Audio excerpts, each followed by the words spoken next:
It's a very unknown character from the Beverly Hillbillies. I played the bad guy in Beverly Hillbillies, Lorette Velour. Yeah, if she entered, she would cause a lot of chaos.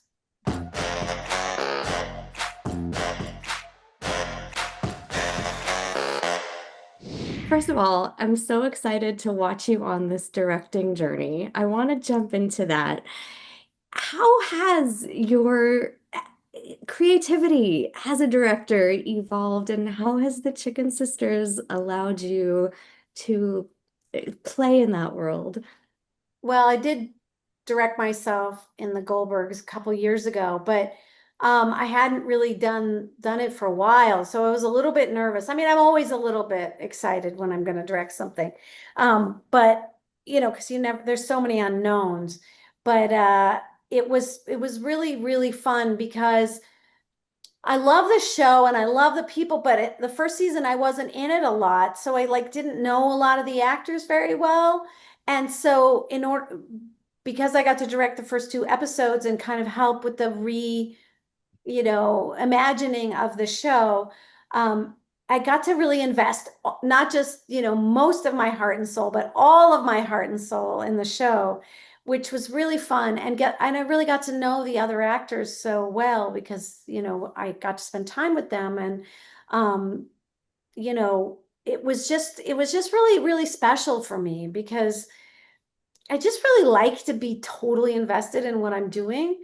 And so I definitely felt like that. And like now I'm directing, but I'm not in it. And that's like another thing. And I really feel blessed that I have the opportunity to do this, to be in different, be involved in this incredible industry in two separate ways. I want to talk specifically about what you loved in season one and how it's evolved in season two. You're looking at her. I loved Schuyler Fisk like she was my own flesh and blood. And for me, the way that that's evolved is that like we spent the entire year in between seasons becoming better friends and like blending families and going on double dates and like staying in touch and bringing her my everyday unrelated to Chicken Sisters problems and like just having her love and support. And so by season two, it was just like, yeah, let's get the gang back together. Mhm. And I think that can so obviously be felt, truly. Thousand Yeah, percent. there was so much like love and trust, just like that was really there that it made the acting part of it just really fun and, you know, safe.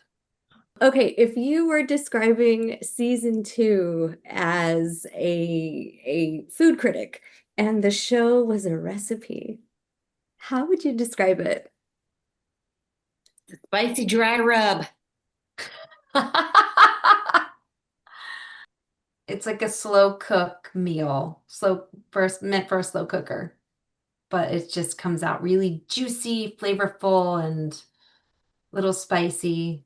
Spicy, delicious, and exciting. I think the biggest difference between seasons one and two, there are a couple of them. One of them is that in season one, you have these four strong women kind of feuding against each other. And in season two, it's more like, no, it's us against the men. Like it's us against the world, and we are on the same team. And that's incredibly magnetic, I think, and just like it's a total yes for me personally. Mhm. Then the other thing is that we have this year we were helmed by Erin Gibson, who is our new showrunner, who is truly the most gifted, talented comedic writer like working today, and there isn't a thing that she writes that doesn't leave you screaming crying on the ground. And so I think that's another flavor in this on the menu this year. Okay, so if one of your past characters entered the world of the Chicken Sisters, entered Marinac, who do you think would cause the most chaos? It's a very unknown character from the Beverly Hillbillies. I played the bad guy in Beverly Hillbillies, Lorette Velour. Yeah, if she entered, she would cause a lot of chaos. What is it about her this season that has inspired you? She was just like all about stand by your man, take care of everybody else, don't take care of yourself. And I really love it was a little bit hard for me last season because I was like, is she ever gonna do anything like fun, you know?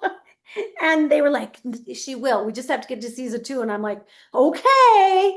And then when we got to season 2, there was so much fun writing, so many things. Because I was also like, I want to work with Wendy, and I didn't get to work with her enough. And so this season, all of that came to be. Her character really comes out of her shell, starts to like advocate for herself, starts to do things that are uncomfortable and stand up for herself and stand up against her son who's misbehaving.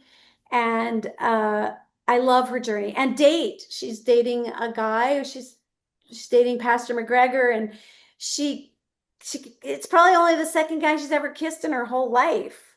It's kind of lovely. And it's lovely to think that there can, we know that there's romance for people my age, but you don't get to see it a lot, and it's nice. It's nice.